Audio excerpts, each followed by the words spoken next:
Bienvenue à tous et merci de rester avec nous sur CamNews 24. L'essentiel de l'actualité, la 41e édition de l'État unitaire du Cameroun s'est déroulée ce 20 mai à Maroua comme partout ailleurs dans la République. Les parades militaires et civiles se sont déroulées à la place des fêtes de la ville. Des manifestations grandioses animées par des élèves du primaire, du secondaire, des étudiants des universités d'État et institutions privées universitaires. Et puis, les militants des formations politiques ont également communié les vertus de l'unité, de la paix et de la stabilité du Cameroun.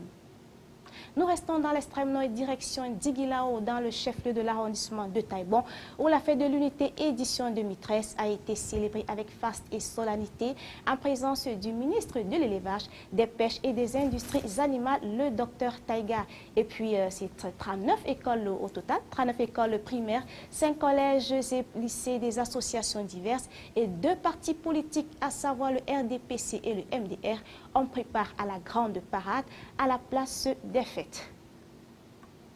À Bamenda, dans la région des Gentlemen, les populations se sont jointes au reste du Cameroun pour célébrer cette 41e édition de l'État unitaire du Cameroun. Cet événement de grande envergure s'est déroulé dans cette partie du pays avec faste et solennité venus des 3 arrondissements que compte la ville de Bamenda. Les participants ont défilé au marqué le pas à la place des fêtes de la ville au lieu dit commercial avenue. Défilé présidé par Adolphe Lélé l'Afrique, le gouverneur de la région, qui a saisi cette occasion pour remercier l'ensemble des populations de Bamenda qui se sont mobilisées pour la réussite de cet événement. Clôturons la page du 20 mai avec la place Semak ici à Douala qui a pris part en ce jour de fête à des allures de caserne militaire. Toutes les forces de défense nationale ont fait un déploiement. L'armée dans sa globalité a présenté un bref aperçu de son dispositif sécuritaire. Et il faut le rappeler, le thème de cette édition 2013 est Armée et Nation ensemble pour relever les défis sécuritaires pour un Cameroun émergent.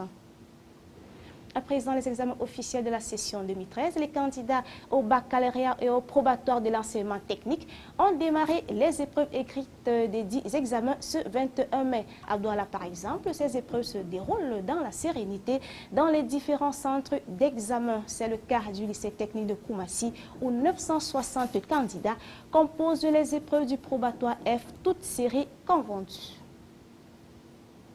Les nouvelles de la page étrangère avec l'agence France Presse. Elle a tout dévasté sur son passage. Une tornade avec des vents soufflant jusqu'à 320 km/h a ravagé la ville de Moore dans la banlieue d'Oklahoma City. Le dernier bilan fait état de 91 morts, dont au moins 20 enfants. Mais les secouristes s'affairent encore dans les décombres à la recherche d'autres victimes ou de rescapés. Le premier procès pénal du Mediator reprend à Nanterre. Il avait tourné court il y a un an pour des raisons de procédure et il pourrait être encore une fois reporté. La défense de Jacques Servier, fondateur des laboratoires du même nom, va en effet engager une nouvelle bataille procédurale.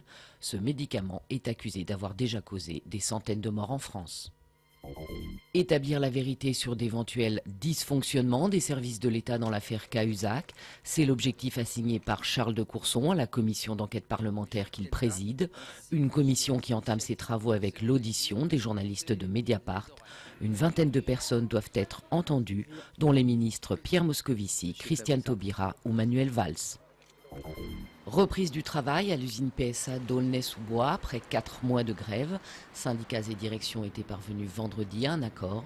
Cette grève qui a paralysé la production et profondément divisé salariés et syndicats avait débuté le 16 janvier. Il n'a pas encore été baptisé. Ce petit rhinocéros blanc est né il y a une semaine dans un zoo en Australie. Une naissance qui est un signe d'espoir pour cette espèce menacée, victime du braconnage. Il ne resterait que 20 000 rhinocéros blancs vivant en liberté en Afrique. Fin de l'édition, merci de l'avoir suivi. Les informations continuent sur CamNews 24 et n'hésitez pas de consulter le site camnews24.net.